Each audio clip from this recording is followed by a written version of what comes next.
Draw looms thanks to epic unbeaten Ackerman and Mulder stand.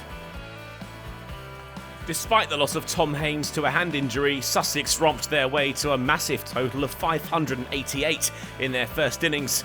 And while Azad had fallen first ball for the Foxes, Patel and Kimber fought back well to chip 159 runs off the deficit, which stood at 429 at the start of day 3. And the early stages were just as kind to Leicestershire. Kimber up to 100 early in the day, with a 4 off Stephen Finn, the century scored off 142 balls.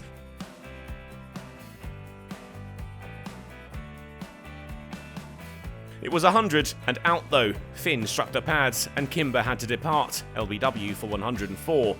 Colin Ackerman joined Patel in the middle, and once again the Foxes shut Sussex down. The pair moved the score past 200 and took the deficit below 400 runs. And the session continued in the same vein, the third wicket soon worth 50 off 99 balls, and the Foxes took it one step at a time, with wicket-taking chances few and far between.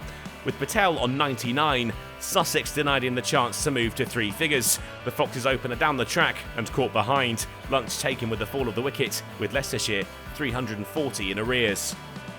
Ackerman moved to 50 after the break. The shot for 2 down the ground took him to his half-century, scored off 82 balls. Lewis Hill's stay in the middle was brief for his 10 before he pushed Finn straight back to the bowler, who made no mistake with the low chance. Mulder wasn't so easily removed and stuck with the former Foxes captain. Sussex denied again as the duo put on 50 runs off 96 balls. The majority belongs to the new man, who went to 50 when he clubbed Coles through the leg side, up to the mark off 76 deliveries. With another Mulder 4 whipped through the covers, the 5th wicket was worth 100 runs, and Leicestershire made their way to the break without further damage, 200 behind, with the score 388 for 4. Ackerman had finished the session on 88 and picked up where he'd left off. With 400 now on the board, he went to his century, scored off 182 balls with his 15th 4 of the innings.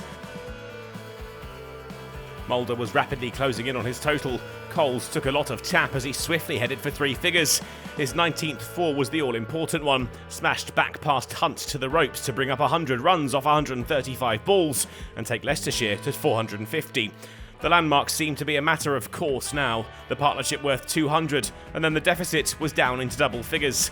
Ackerman took them to 500 with a single off Rawlins, and with another, this time played into the offside, he went to 150 from 246 balls, the latest milestone in an innings featuring 24 boundaries.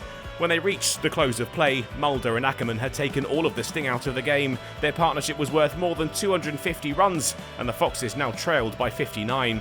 A draw is an almost certainty. The wicket has offered little to the bowlers, but both sides have capitalised, making the most of their time in the middle with some big knocks. They'll look to do so again when they return for day 3, even if a result looks to be out of the question.